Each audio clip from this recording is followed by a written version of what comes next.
سفید یونیفارم میں نازنین سڑک پر کھڑی تھی جب اچانک اس کے سامنے سفید گاڑی رکی۔ وہ گاڑی بلال باجوہ کی تھی، جسے دیکھتے نازنین کا چہرہ خوف سے سفید پڑنے لگا۔ بلال باجوہ وہی تھا جس کے چہرے پر اس نے غلط فہمی میں سب کے سامنے تھپڑ مارا تھا۔ دیکھیں، میں آپ سے اپنی غلطی کی معافی مانگ چکی ہوں، نازنین نے ڈرتے ڈرتے کہا۔ جب بلال نے اسے گھسیٹتے گاڑی میں بٹھایا، گاڑی چلانے لگا۔ میں کسی کو معاف نہیں کرتا۔ تمہاری ایک غلطی نے میرا تماشا بنا دیا تھا۔ اب تمہاری اسی غلطی کی وجہ سے میں تمہیں… پورا بیسمنٹ اندھیرے میں ڈوبا ہوا تھا، بالکل اس کی قسمت کی طرح۔ اس نے کبھی خواب و خیال میں سوچا بھی نہیں تھا کہ اس کی زندگی ایسی بدترین ہو جائے گی۔ وہ مسلسل 2 دن سے یہاں قید تھی، اور یہ کوئی چھوٹی بات نہیں تھی۔ وہ جانتی تھی اب اگر وہ لوٹ کر اپنے گھر جاتی تو کبھی بھی اس کی سوتیلی ماں اس کے اور بابا کسی قیمت پر اس کو قبول نہیں کریں گے۔ یہی وجہ تھی کہ اس کے جسم کا رواں رواں کانپ رہا تھا۔ اس کی سسکیاں مسلسل بیسمنٹ میں گونج رہی تھیں۔ وہ چاہتی تھی کہ وہ کسی بھی طرح یہاں سے نکل جائے، لیکن شاید اب یہ ممکن نہیں تھا، کیونکہ وہ جس کی قید میں تھی، اس کی قید سے ایک پرندہ بھی اس کی مرضی کے بغیر باہر نہیں نکل پاتا تھا۔ چند منٹ مزید گزرے جب اچانک بیسمنٹ کا دروازہ کھلنے کی آواز آئی۔ وہ جو پاؤں پھیلا کر رو رہی تھی، ایک دم اپنے پاؤں سمیٹ لیے تھے۔ چند پل بعد ہی پورا بیسمنٹ روشنیوں میں نہا گیا تھا۔ بیسمنٹ میں آنے والی کوئی عورت تھی جس نے مردوں جیسا لباس زیب تن کیا ہوا تھا۔ وہ قدم بقدم چلتی ہوئی نازنین کے پاس آئی تھی، جو اس وقت بے حال ہو رہی تھی۔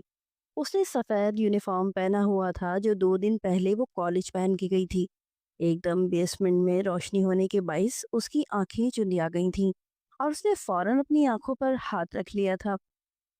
وہ لڑکی قدم بقدم چلتی ہوئی نازنین کے قریب آئی تھی اور اس کا بازو پکڑ کے کھڑا کیا تھا۔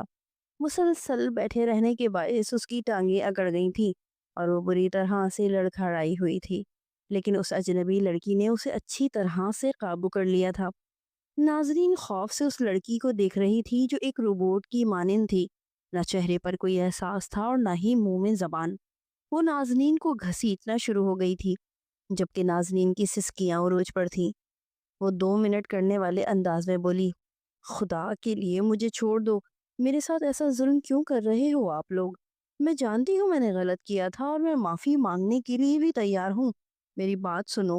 مگر وہ لڑکی شاید بہری تھی، اس کو نازنین کی آواز بھی نہیں آ رہی تھی۔ وہ گھسیٹ کر اس کو باہر لے آئی تھی، جبکہ کھلی فضا میں ایک دم نازنین نے ایک گہرا سانس بھرا تھا۔ بیسمنٹ سے نکلتے ہی ایسا محسوس ہوتا تھا جیسے اس کی سانسیں بحال ہوئی ہیں۔ وہ لڑکی ٹھہری نہیں تھی، بلکہ بیسمنٹ سے اسے سیدھا حویلی کے اندر لے کے داخل ہوئی۔ وہ حویلی نہیں بلکہ کوئی عالیشان محل تھا۔ اس کی خوبصورتی کو دیکھ کر چند پل کے لیے نازنین کی آنکھوں میں ستائش ابھری تھی، مگر جیسے ہی نگاہ صوفے پہ بیٹھے شخص پر گئی تھی، اس کے قدموں تلے زمین نکل گئی، یعنی وہ ایک بار پھر اس درندے کے چنگل میں پھنسنے والی تھی۔ اس لڑکی نے بے ساختہ اسے سامنے بیٹھے بلال باجوہ کے قدموں میں پھینکا تھا۔ وہ سیدھا جا کر اس کے قدموں میں گری تھی۔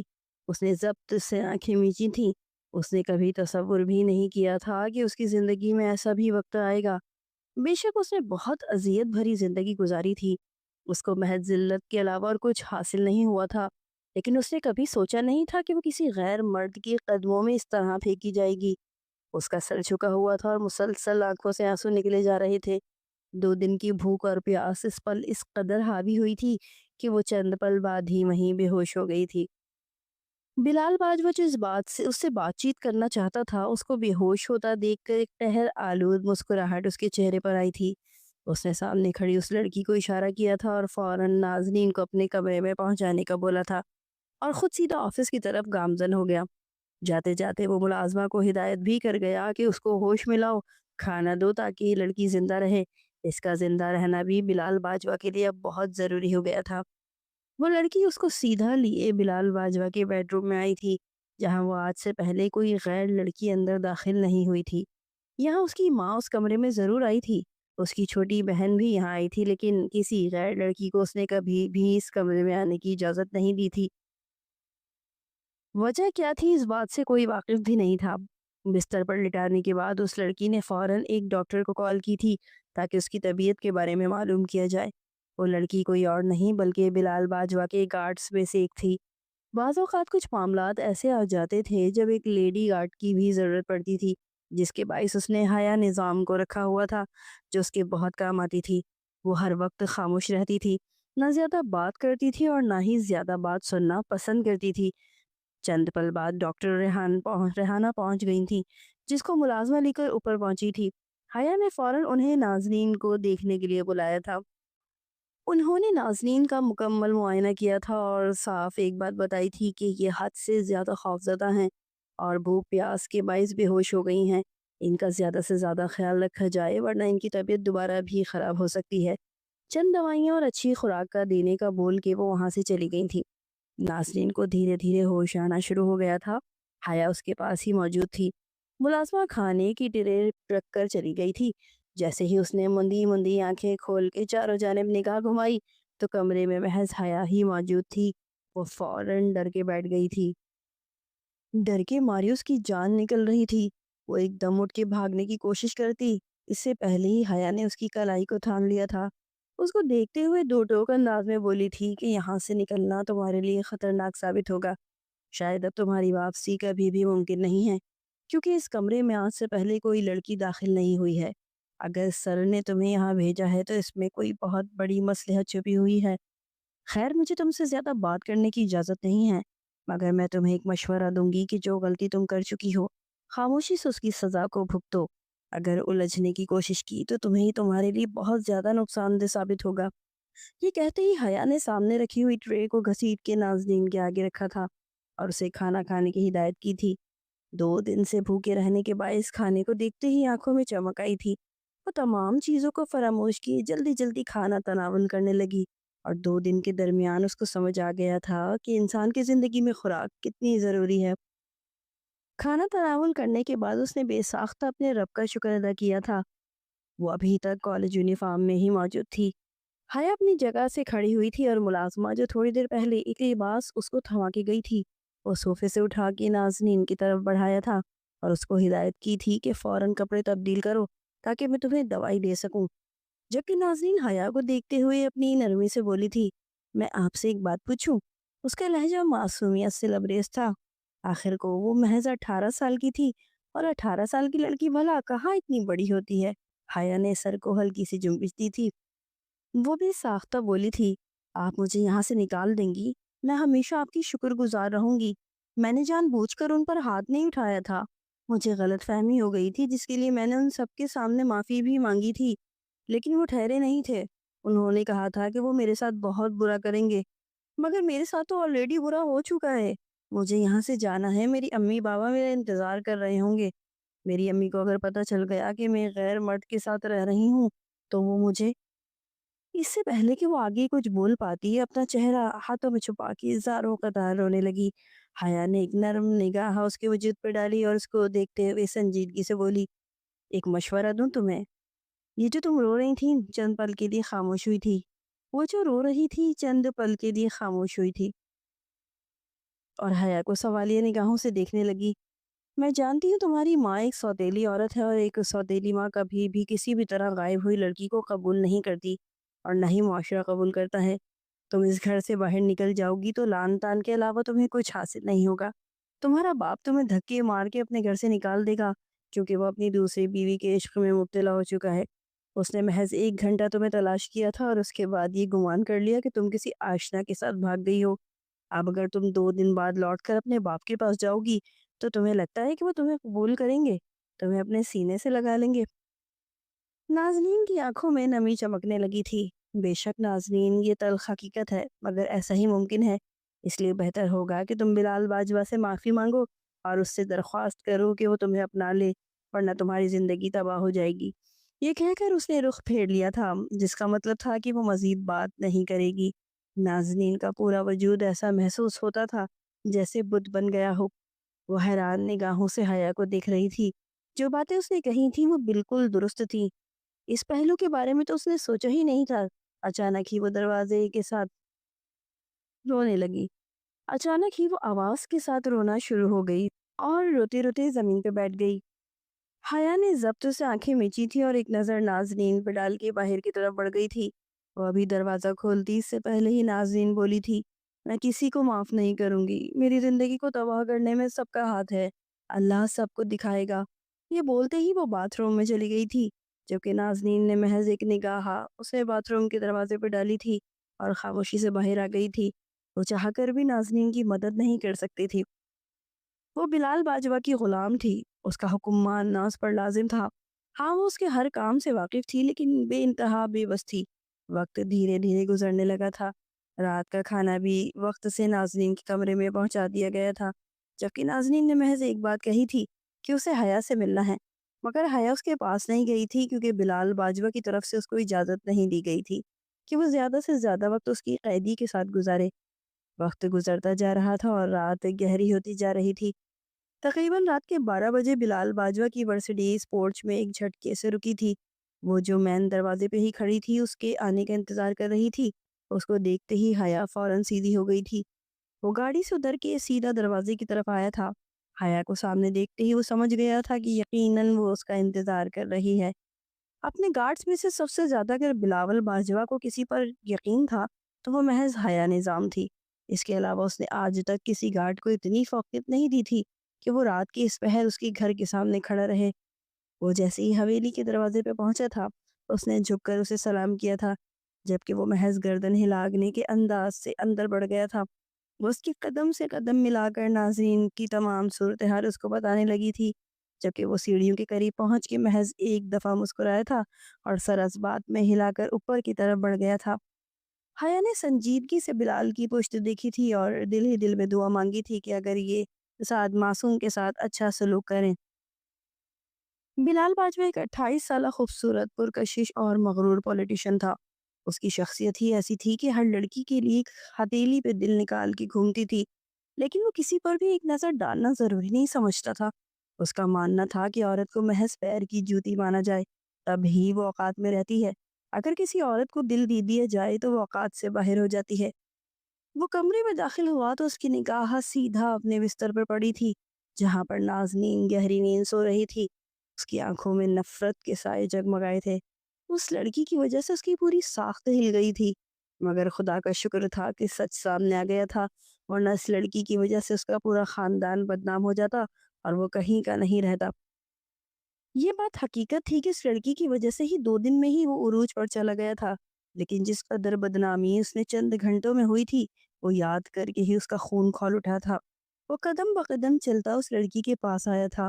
وہ ابھی اس کو جھنجھوڑ کر اٹھاتا اس سے پہلے اس کی نگاہ اس کے چہرے پہ گئی اور بلال باجوہ کا دل بے ساختہ دھڑک اٹھا تھا۔ اس کا ہاتھ ہوا میں ہی رہ گیا تھا اور آنکھیں اس کے لبوں پر ٹھہر سی گئی تھی۔ اس کو اپنے گلے میں کانٹے سے چپتے ہوئے محسوس ہو رہے تھے۔ وہ لڑکی نہیں سراپا حسن تھی، محض 18 سال کی وہ کلی ایک 28 سالہ مرد کا دل دھڑکا چکی تھی، جو عورت ذات کو پیر کی جوتی سمجھتا تھا۔ نہ جانے کیوں ایک 18 سال کی لڑکی کو دیکھ کر اس کا ارادہ تبدیل ہو رہا تھا۔ وہ چاہ کر بھی نازنین کو جگا نہیں پایا تھا۔ وہ سوتے ہوئے ایک معصوم سی لگ رہی تھی، جیسے کوئی چھوٹی بچی ہو۔ وہ خاموشی سے چلتا ہوا صوفے پہ بیٹھ گیا تھا۔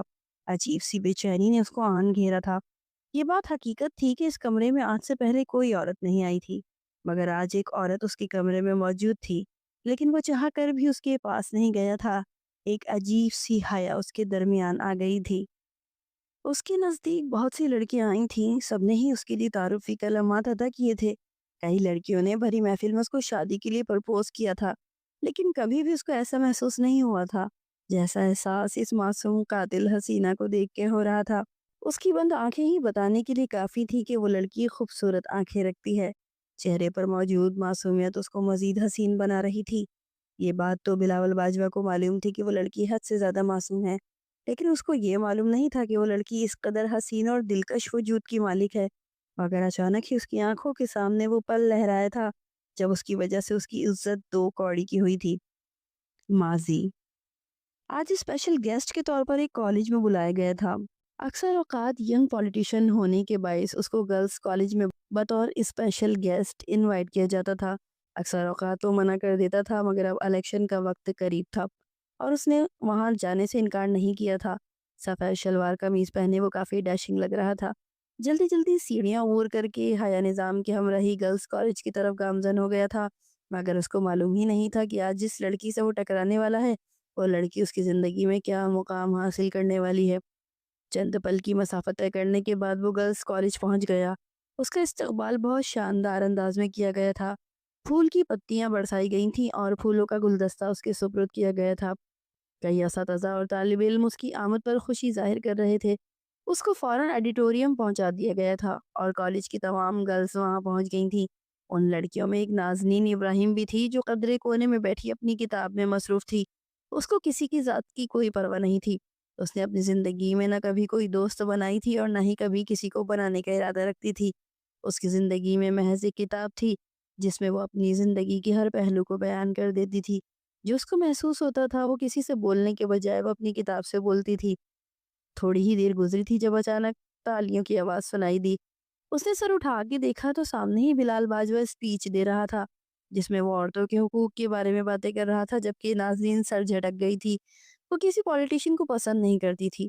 اس کا کہنا تھا کہ یہ سب دوغلے ہوتے ہیں، ووٹ کے لیے وقت پہ تو سب آ جاتے ہیں لیکن جب ہمیں ان کی ضرورت ہوتی ہے تب ان کا وجود کہیں بھی موجود نہیں ہوتا۔ اس لیے وہ بے حد خاموشی سے آڈیٹوریم سے باہر آئی تھی۔ اس کا رخ واش روم کی طرف تھا۔ گرمی کے باعث اس نے منہ دھونے کے بارے میں سوچا تھا لیکن اس کو معلوم ہی نہیں تھا کہ اس دوران اس کے ساتھ کیا واقعہ پیش آنے والا ہے۔ کئی دنوں سے ایک مسئلہ زیر بحث تھا۔ ٹیچرز کے واش رومز الگ بنائے گئے تھے جبکہ اسٹوڈنٹس کے واش روم الگ تھے، مگر پولیٹیشین کے آنے کے باعث ٹیچرز کے لیے جو واش رومز مختص کیے گیا تھا اس پر سے ان کی نیم پلیٹ ہٹا دی گئی تھی تاکہ کالج کا امپریشن اچھا پڑے، اور محض ایک غلط فہمی نہیں اس کی زندگی کو تباہ کر دیا تھا۔ اس نے جب دونوں ہی دروازوں پر پلیٹس گرلز کی دیکھی تو وہ اسٹوڈنٹس کے واش روم کو استعمال کرنے کے بجائے ٹیچرز کے واش روم چلی گئی، اور اسی دوران بلال باجوہ بھی کافی تھک گیا تھا اور واش روم کی طرف ہی حیا کے ساتھ آیا تھا۔ دو ٹیچرز بھی ان کے ساتھ ہی موجود تھے۔ کسی کو بھی اس بات کا علم نہیں تھا کہ اندر ایک اور لڑکی موجود ہے، جبکہ وہ بالکل عام انداز میں ایک واش روم کے اندر آیا تھا اور اپنے کالر کے بٹن کھول کے پیچھے کی طرف کیا تھا۔ وہ اب چہرہ دھونے کا ارادہ رکھتا تھا تب اچانک نازنین واش روم کا دروازہ کھول کے باہر آئی تھی، مگر سامنے بیسن کے پاس ایک مرد کو دیکھ کر اس کی ہوا خشک ہو گئی، جبکہ بلال باجوہ اپنے ہی دھن میں چہرہ دھو رہا تھا۔ آئینے سے ایک لڑکی کا جیسے ہی عکس اس کو نظر آیا وہ بھی ساختہ اس کی طرف پلٹا تھا، جبکہ نازنین کا دوپٹہ، اس کے بیگ، سب سامان بیسن کے پاس ہی رکھا ہوا تھا۔ وہ بری طرح سے بوکھلا گئی تھی اور جلدی سے دوپٹہ اٹھانے کے لیے آگے بڑھی تھی۔ ابھی وہ دوپٹہ اٹھاتی اس سے پہلے ہی بلال کا موبائل رنگ ہوا تھا۔ اس کا موبائل نازنین کے بیگ کے پاس ہی تھا۔ وہ اپنا بیگ اپنا ہاتھ بڑھاتا ہوا اس سے پہلے ہی نہ جانے نازنین کو کیا ہوا، اس نے بنا سوچے سمجھے بلال کے چہرے پر ایک تھپڑ رسید کر دیا تھا اور غصے سے بولی تھی، شرم آنی چاہیے آپ جیسے پولیٹیشین کو جس کے اندر غیرت نام کی کوئی شے نہیں ہے۔ اگر نظر آ گیا ہے کہ ایک لڑکی یہاں موجود ہے تو آپ رخ تبدیل کر لیں، مگر آپ میرا دوپٹہ مجھ سے چھیننا چاہتے ہیں۔ وہ یہ بولتے ہی اپنا گرا ہوا دوپٹہ پھیلا گئی تھی، جبکہ واش روم سے ایک لڑکی کی آوازیں آتے ہی حیا نے دروازہ کھول دیا تھا اور باہر ہی ٹیچرز اور کچھ اساتذہ کھڑے ہوئے نظر آ رہے تھے۔ سب کے چہرے پر حیرانگی آ گئی تھی۔ چند پل لگے تھے اس کی عزت مٹی میں مل چکی تھی۔ نازنین روتے ہوئے باہر آئی تھی اور ایک فیمیل ٹیچر کے گلے لگ گئی تھی اور زاروں قطار روتے ہوئے بولی تھی، انہوں نے میرے ساتھ بدتمیزی کرنے کی کوشش کی ہے، میں اپنا دوپٹہ اٹھا رہی تھی اور یہ میرا دوپٹہ مجھ سے چھیننا چاہتے تھے۔ اس کی آواز لڑکھڑاہٹ کا شکار تھی، جبکہ بلال باجوہ کی آنکھیں لال انگارہ ہو رہی تھی۔ وہ غصے سے باہر آیا تھا اور نازنین کو دیکھتے ہوئے چلا کے بولا تھا، اپنی اوقات دیکھ کر بات کیا کرو لڑکی، میں تمہارا دوپٹہ نہیں بلکہ اپنا موبائل اٹھا رہا تھا۔ یہ ٹیچرز واش روم ہے، تم یہاں کیا کر رہی تھی؟ اس نے پلیٹ کی طرف دھیان دیا تو اب وہاں ٹیچر کی پلیٹ لگی ہوئی تھی۔ یہ سب کیا تماشا تھا؟ اس کی سمجھ سے باہر تھا۔ وہ ہمت کر کے دوبارہ بولی تھی، مگر جب میں یہاں آئی تھی تو یہاں پر اسٹوڈنٹ کی پلیٹ موجود تھی اور آپ نے میرا دوپٹہ۔ وہ مزید کچھ کہتی اس سے پہلے ہی بلال باجوہ غصے سے دھاڑا تھا، میں کیوں تمہارا دوپٹہ اٹھاؤں گا؟ کیا تم نے دیکھا نہیں تھا وہاں میرا موبائل رکھا ہوا تھا؟ کیا ابھی واش روم کے اندر موجود موبائل فون نہیں رنگ ہوا تھا؟ اس کا غصہ ساتویں آسمان پہ پہنچا ہوا تھا۔ وہ ضبط کی انتہا پر تھا۔ اس کی عزت داؤ پہ لگی ہوئی تھی۔ وہ چاہتا تھا تو خاموشی سے چلا جاتا اور پیچھے سے ناظرین کی زندگی تباہ کر دیتا، لیکن اگر ابھی وہ اس طرح سے صفائی پیش نہ کرتا تو اس کے لیے بہت مشکلات ہو سکتی تھیں، اس لیے اس نے خاموش رہنا مناسب نہیں سمجھا تھا۔ وہاں موجود ایک لڑکی جو کافی شوخ طبیعت کی تھی، اس نے فوراً ہی ویڈیو بنانا شروع کر دی تھی اور یہیں سے نازنین کی بربادی کا آغاز ہوا تھا۔ فوراً ہی جانچ پڑتال کی گئی اور جب موبائل چیک کیا گیا تو واقعی اس پر کال آ رہی تھی اور ناظرین ایک دم چپ ہو گئی تھی۔ یہ بات واقعی حقیقت تھی کہ واش روم میں رنگ ہوئی تھی، لیکن وہ بوکھلاہٹ میں کسی طرح دھیان نہیں دے پائی تھی اور بلا وجہ ہاتھ اٹھا گئی تھی۔ کہنے کو وہ بہت معصوم تھی اور نہ ہی اس میں اتنی چالاکی تھی، بلکہ وہ تو کسی کو غصے سے دیکھتی بھی نہیں تھی، مگر یہ عمل اس سے بے ساختہ ہوا تھا۔ شاید اپنی عزت کو بچانے کی خاطر وہ ایکشن کر گئی تھی، لیکن اس کو معلوم نہیں تھا کہ یہ ایکشن اس کے لیے کتنا برا ثابت ہونے والا ہے۔ پرنسپل میڈم نے فوراً اسے معافی تلافی کی تھی اور ناظرین کو فوراً ہی آگے پیچھے ہونے کا حکم دے دیا تھا، لیکن بلال باجوہ کا پارا 7ویں آسمان پہ پہنچا ہوا تھا۔ چند ثانیے گزرے تھے جب اچانک حیا نظام کا فون بجنا شروع ہو گیا تھا، اور جب اس نے اپنا موبائل فون چیک کیا تو اس کا دماغ خراب ہو چکا تھا، کیونکہ وہ ویڈیو چند پل میں ہی کئی ویوز حاصل کر چکی تھی اور سب لوگ ہی اس ویوز کے بارے میں باتیں کر رہے تھے۔ کوئی پولیٹیشین تھا اور جلد ہی اس کو کرسی بھی حاصل ہونے والی تھی، لیکن اس کو ایک ویڈیو نے اس کے لیے بہت بڑا عذاب نازل کر دیا تھا۔ خدا کا شکر تھا کہ پرنسپل میڈم، اساتذہ، حیا نظام وہاں موجود تھے، جبکہ ناظرین نے بھی باقاعدہ ایک چھوٹی سی ویڈیو پرنسپل میڈم کے آفس میں بیٹھ کے بنائی تھی، جس میں اس نے یہ بات کلیئر کی تھی کہ حقیقت نہیں ہے، محض غلط فہمی کے عوض اس نے تھپڑ مار دیا تھا، جس کے باعث اس کی عزت جو خراب ہونے والی تھی بہت مشکل سے بچ گئی تھی، مگر وہ تھپڑ وہ کسی قیمت پر نہیں بھول سکتا تھا۔ اس کی ذات کا جو تماشا بنا تھا وہ چاہ کر بھی بھول نہیں پا رہا تھا، اور یہی سوچ کر اس نے 2 دن بعد نازنین کو کڈنیپ کرنے کا تہیہ کر لیا تھا۔ اور وہ جب گھر لوٹ کر آ رہی تھی تو اس کی ماں اور اس کے باپ نے اس کو خوب سنایا تھا۔ ماں نے تو کئی تھپڑ بھی اس کو جڑ دیے تھے کہ بے شرم، تماشا لگانے کی ضرورت کیا تھی تمہیں؟ شرم نہیں آئی ایک مرد ذات پر ہاتھ اٹھاتے ہوئے؟ جبکہ وہ کچھ بول نہیں پائی تھی، وہ تو یہ بھی نہیں بتا پائی تھی کہ اس کی حالت کیسی ہو رہی ہے، اور اس کو ابھی ایک سہارے کی ضرورت تھی جس کو وہ اپنی تکلیف بتا دیتی، مگر اس کی ماں جب اس کی ہی نہیں تھی تو بھلا وہ کسی کو کیا ہی اپنی تکلیف بول پاتی۔ اگلے روز وہ کالج ہی نہیں گئی تھی، کیونکہ ڈر کے مارے اس کی جان نکل رہی تھی، مگر اس کے اگلے دن ہی اس کا ایک بہت اہم پریکٹیکل تھا جس کی ادائیگی بے انتہا ضروری تھی، لیکن اس کو معلوم نہیں تھا کہ واپسی پر اس کے ساتھ کیا قیامت آنے والی ہے۔ صبح سے ہی اسے عجیب سی گھبراہٹ ہو رہی تھی، دل چاہتا تھا کہ وہ گھر ہی رہے۔ اس واقعے کے بعد وہ بہت زیادہ خوفزدہ ہو گئی تھی۔ اس نے بے وجہ کسی پر ہاتھ اٹھایا تھا، اور جس پر ہاتھ اٹھایا تھا وہ کوئی معمولی شخصیت نہیں تھی۔ بلال باجوہ کی آنکھیں آج بھی اس کی آنکھوں کے سامنے گردش کر رہی تھیں۔ اس کے چہرے پہ موجود غصے کو دیکھ کر 18 سالہ نازنین کے قدموں تلے زمین نکل گئی تھی، اور جب اس نے وہ ویڈیو بنائی تھی جس میں اس نے واضح الفاظ میں بلال باجوہ سے معافی مانگی تھی کہ اس نے ناجائز اس پر ہاتھ اٹھایا تھا، وہ پل یاد کر کے اسے مزید خوف آ رہا تھا۔ نہ جانے کیوں اسے لگتا تھا جیسے بلال باجوہ جیسے ہی عظیم شخصیت اس کو کسی قیمت پر معاف نہیں کرے گی، اور کہتے ہیں نا، جیسی سوچ آپ رکھو گے ویسا ہی آپ کے ساتھ ہو کے رہتا ہے۔ پریکٹیکل دینے کے بعد وہ جب خاموشی سے کالج سے باہر آئی تھی، آج لڑکیاں بہت کم تھیں جن کا پریکٹیکل تھا، وہی زیادہ تر آئی ہوئی تھیں۔ وہ سنسان سڑک پہ کھڑی گاڑی کا انتظار کر رہی تھی، یہیں سے ایک بس گزرتی تھی، مگر اس کو معلوم نہیں تھا کہ آج اس کی زندگی میں کیسا وبال آنے والا ہے۔ چند ثانیے بعد ایک کالی مرسڈیز اس کی قریب آ کے رکی۔ وہ فوراً 2 قدم پیچھے ہو گئی اور اپنی نگاہ ادھر ادھر گھمانے لگی تاکہ کوئی اس کی طرف متوجہ ہو۔ نہ جانے کیوں اسے خطرے کی علامت محسوس ہو رہی تھی۔ جیسے ہی دروازہ کھلا اور سامنے ماسک لگائے 2 شخصوں کو دکھا تو اس کی آواز کہیں اندر ہی چلی گئی تھی۔ وہ چاہ کر بھی نہ شور مچا پائی تھی اور نہ ہی کچھ کر پائی تھی۔ سامنے ڈرائیونگ سیٹ پہ کوئی اور نہیں بلکہ بلال باجوہ ہی بیٹھا ہوا تھا، جو اپنی قہر آلود نگاہوں سے نازنین کو گھور رہا تھا۔ پیچھے موجود حیا بے ساختہ باہر آئی تھی اور نازنین کا بازو پکڑ کر اس کو اندر دھکیلا تھا۔ 4 گارڈز پیچھے بھی موجود تھے۔ اندر دھکیلتے ہی بلال نے گاڑی کو ریس دی تھی اور سیدھا بھگاتے ہوئے وہ حویلی کی طرف گامزن ہو گیا تھا۔ ابھی وہ انہی خیالوں میں گم تھا جب اچانک نازنین کی کراہنے کی آواز آئی تھی۔ اس کی آنکھ بے ساختہ کھلی تھی، سامنے ہی وہ اپنا سر تھام کے بیٹھی ہوئی تھی اور درد سے کرا رہی تھی۔ اس کے لبوں پر ایک مسکراہٹ آئی تھی۔ وہ اپنی جگہ سے کھڑا ہوا تھا۔ وہ کچھ کہتا اس سے پہلے ہی نازنین نے اپنا سر تکیے پہ رکھا تھا اور مزید تکلیف سے رونے لگی تھی۔ وہ جو اس کا دل جلانے والا تھا، اس کو بتانے والا تھا کہ میں تمہارے ساتھ آگے کیا کرنے والا ہوں، اس کو تکلیف سے تڑپتا دیکھ کر ایک دم اس کا دل دھڑکنا بھول گیا تھا۔ وہ نازنین کی قریب بیٹھا تھا اور اس کا ہاتھ پکڑتے ہوئے بولا تھا، کیا ہوا ہے لڑکی تمہیں، ہوش کرو۔ مگر نازنین دھیرے دھیرے غنودگی میں جاتی جا رہی تھی، اور جیسے ہی اس کی ناک سے خون آنے لگا اسی پل بلال باجوہ کی بس ہو گئی تھی۔ وہ بے ساختہ اس کو باہوں میں لیے نیچے کی طرف دوڑا تھا اور فوراً ہی ڈرائیور کو گاڑی نکالنے کا حکم دیا تھا۔ یہ کیسا احساس تھا وہ خود نہیں جانتا تھا۔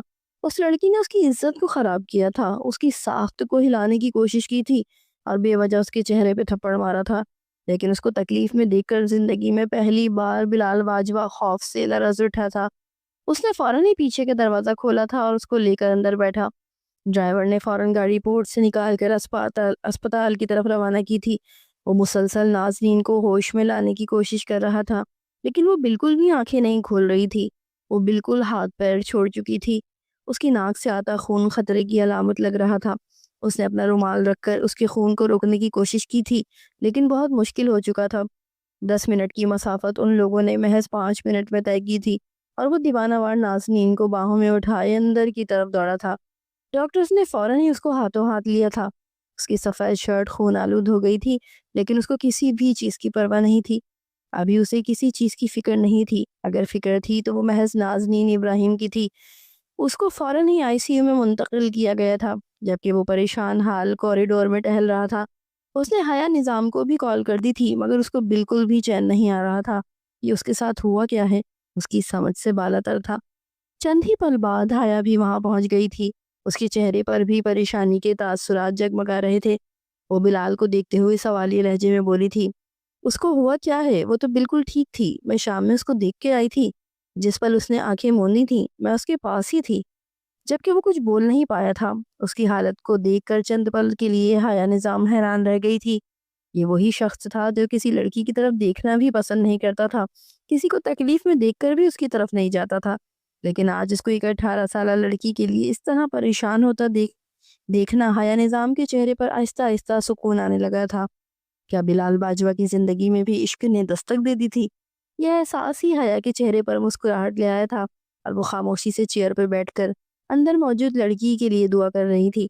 چند پل بعد ڈاکٹر باہر آئی اور بلال کو دیکھتے ہوئے صاف گوئی سے بولی تھی، آپ کی بیگم کی طبیعت بالکل ٹھیک نہیں ہے۔ ان کی جو حالت ہے اس کے پیش نظر ہم کچھ بول نہیں سکتے۔ انہیں برین ٹیومر ہے، ابھی رپورٹس میں نہیں آیا ہے، لیکن نشانیاں برین ٹیومر والی ہی ہیں۔ بس آپ دعا کریں اور یہ لاسٹ اسٹیج یا سیکنڈ اسٹیج پر بھی نہ گئی ہوں تو ان کی واپسی ممکن ہے، ورنہ ہم معذرت چاہتے ہیں، کیونکہ لڑکی کی عمر کافی کم ہے اور وہ صحت مند بھی نہیں ہے، اس لیے ہم کچھ نہیں بول سکتے۔ یہ بول کر وہ ڈاکٹر ٹھہری نہیں تھی، بلکہ واپس ICU میں چلی گئی تھی، جبکہ بلال باجوہ سانس لینا تک بھول گیا تھا۔ وہ کیا بول کے گئی تھی اسے کچھ سمجھ نہیں آیا تھا۔ اس کے کان میں محض برین ٹیومر کا الفاظ ہی گونج رہا تھا۔ حیا نظام جو سکون سے چیئر پر بیٹھی تھی، ڈاکٹر کی بات سن رہی تھی، اب اس کا وجود بھی زلزلوں کی زد میں آ گیا تھا۔ بے شک اس لڑکی سے اس کا بھی کوئی رشتہ نہیں تھا، لیکن نہ جانے کیوں ناظرین کو دیکھ کر اسے اپنائیت سی محسوس ہوتی تھی۔ وہ لڑکی بہت چھوٹی تھی، یہی وجہ تھی کہ اسے دل سے تکلیف محسوس ہو رہی تھی، جبکہ بلال تو کچھ کہنے کی حالت میں ہی نہیں تھا۔ جس لڑکی کو دیکھ کے اس کا دل دھڑکا تھا وہ مرنے کی دہلیز پہ پہنچ گئی تھی، اور یہ چیز ہی اس کے سکون لینے نہیں دے رہی تھی۔ اس نے کھڑے کھڑے ہی تہیہ کر لیا تھا کہ وہ جان لگا دے گا لیکن اس کو زندگی کی طرف ضرور لے کر آئے گا، اور کہتے ہیں نا، جب عہد کر لیا جائے تو انسان کچھ بھی حاصل کر سکتا ہے۔ چند پل بعد ناظرین کو ہوش آیا تھا اور وہ خاموشی سے ہی اپنے بستر پر لیٹی ہوئی تھی۔ اس کو معلوم تھا کہ وہ برین ٹیومر کی مریضہ ہے، لیکن یہ بات کسی کو نہیں بتائی تھی۔ بلال کمرے میں داخل ہوا تھا، اس کی نگاہیں بستر پہ لیٹی ناظرین پر گئی تھیں۔ اس کو سمجھ نہیں آ رہا تھا کہ وہ اس لڑکی کا سامنا کیسے کرے، اس کو کیسے بتائے کہ اس کے لیے جذبات رکھتا ہے۔ وہ قدم بقدم چلتا ہوا ناظرین کے قریب آیا تھا۔ کمرے میں کسی کی آہٹ سے اس کی آنکھ فوراً کھل گئی تھی اور اپنے سامنے بلال باجوہ کو دیکھ کے اس کے جسم پر کپ کپی طاری ہو گئی تھی۔ وہ کچھ کہتا اس سے پہلے ہی ناظرین پر پریشان کن لہجے میں بولی تھی، میں جانتی ہوں مجھ سے غلطی ہو گئی تھی، مجھے آپ پر ہاتھ نہیں اٹھانا چاہیے تھا، لیکن میں اپنی غلطی تسلیم کر رہی ہوں، مجھے معاف کر دیں، مجھے میری ممی پاپا کے پاس جانا ہے، پلیز میری فریاد سن لیں۔ وہ مزید کچھ کہتی اس سے پہلے ہی بلال نے اس کے لبوں پر ہاتھ رکھ دیا تھا اور اس کے پاس ہی بیٹھ گیا تھا، جبکہ اس کو اپنا وجود پتھر کا محسوس ہو رہا تھا۔ اس کی آنکھوں میں دیکھتے ہوئے وہ نرم لہجے میں بولا تھا، تمہارا اس گھر میں جانا بیکار ہے، تمہارے باپ نے محض تمہیں 1 گھنٹہ تلاش کیا اور پھر یہ تصور کر لیا ہے کہ تم ایک آشنا کے ساتھ بھاگ چکی ہو۔ اگر تم گھر جاؤ گی تو تمہارا باپ تمہیں دھتکار دے گا۔ فی الحال تمہیں صرف اور صرف ذہنی سکون کی ضرورت ہے۔ میں جانتا ہوں میں نے تمہارے ساتھ غلط کیا ہے، مجھے تمہیں اغوا نہیں کرنا چاہیے تھا، مگر تمہاری بھی غلطی شامل تھی، مگر میں اپنی غلطی اب تسلیم کر رہا ہوں، میں تم سے نکاح کرنا چاہتا ہوں۔ اور اگر تم نکاح کے لیے راضی نہیں ہوں گی تو میں تمہیں بغیر نکاح کیے بھی رکھنے کو تیار ہوں، مگر اس میں بدنامی محض تمہاری ہے۔ اب فیصلہ تم پر ہے کہ تم نکاح کے ساتھ میرے پاس رہو گی یا پھر نکاح کے بغیر، کیونکہ گھر جانا اب تمہارے لیے بہتر نہیں ہے۔ وہ دھیمے لہجے میں بات کر رہا تھا، جبکہ دروازے کے پاس کھڑی حیا حیرت کے سمندر میں غوطہ تھی۔ اس کو یقین نہیں آ رہا تھا کہ یہ کوئی اور نہیں بلکہ بلال باجوہ ہیں، جس کے لیے محض اپنی ذات ضروری ہے، لیکن آج وہ پہلی بار ایسی لڑکی کو معاف کر رہا ہے جس نے اس کے منہ پر تھپڑ مارا تھا، جس نے بلال باجوہ جیسی شخصیت کی عزت کو خراب کرنے کی کوشش کی تھی، لیکن وہ نہیں جانتی تھی کہ محبت انسان کو سر جھکانے پہ مجبور کر دیتی ہے۔ پھر محبوب کے علاوہ کچھ نظر نہیں آتا، نہ عزت اور نہ ہی مرتبہ۔ نازنین بالکل چپ ہو گئی تھی۔ کسی حد تک بلال باجوہ کی بات درست تھی، وہ اگر اب گھر جاتی تو نہ اس کا باپ اس کو قبول کرتا اور نہ ہی اس کی ماں۔ یہ بات وہ بھی بہت اچھے طریقے سے جانتی تھی کہ اس کی سوتیلی ماں اس سے نفرت کرتی ہے، اور اس نفرت کی آگ میں اس نے اس کے باپ کو بھی اس کے خلاف کر دیا ہے۔ چند ثانیے سوچنے کے بعد اس نے بلال باجوہ کی طرف دیکھا تھا اور کپ کپ آتی آواز میں بولی تھی، آپ مجھ سے نکاح کیوں کرنا چاہتے ہیں؟ آپ تو مجھ سے نفرت کرتے ہیں۔ میں نے تو آپ کے ساتھ جو غلط کیا ہے، مگر میں آپ سے معافی مانگ چکی ہوں، مگر پھر بھی آپ نے مجھے اغوا کیا۔ آپ مجھ سے بدلہ لیں گے نا؟ وہ بہت معصومیت سے بول رہی تھی، جبکہ بلال باجوہ نے محض ایک نگاہ اس معصوم چھوٹی سی گڑیا پہ ڈالی تھی اور سر نفی میں ہلاتے ہوئے بولا تھا، نہیں، میں تم پر کوئی ظلم و زیادتی نہیں کروں گا، اور نہ ہی تم سے بدلہ لینے کے لیے شادی کر رہا ہوں۔ بس میں اپنی غلطی کا ازالہ کرنا چاہتا ہوں۔ مجھے تمہیں اغوا نہیں کرنا چاہیے تھا۔ میرا ساتھ قبول کرو گی؟ یہ کہتے ہی اس نے اپنا ہاتھ نازنین کی طرف بڑھایا تھا، جسے چند ثانیے نازنین نے گھور کے دیکھا تھا اور پھر کچھ سوچ کر اپنا چھوٹا سا ہاتھ بلال کے ہاتھ پہ رکھا تھا۔ اس کے پاس اب کوئی آپشن نہیں بچا تھا محض بلال باجوہ کو اپنانے کے۔ اس کے ہاتھ کا لمس محسوس کر کے ان نابی لب مسکراہٹ میں ڈھلے تھے اور ایک ستائش بھری نظر اس کے وجود پر ڈال کے باہر آ گیا تھا۔ ناظرین اس سے کچھ اور باتیں بھی کرنا چاہتی تھی، اس کو بتانا چاہتی تھی کہ وہ اس کی دنیا میں چند دن کی مہمان ہے، اس کو برین ٹیومر ہے، لیکن وہ ٹھہرا ہی نہیں تھا۔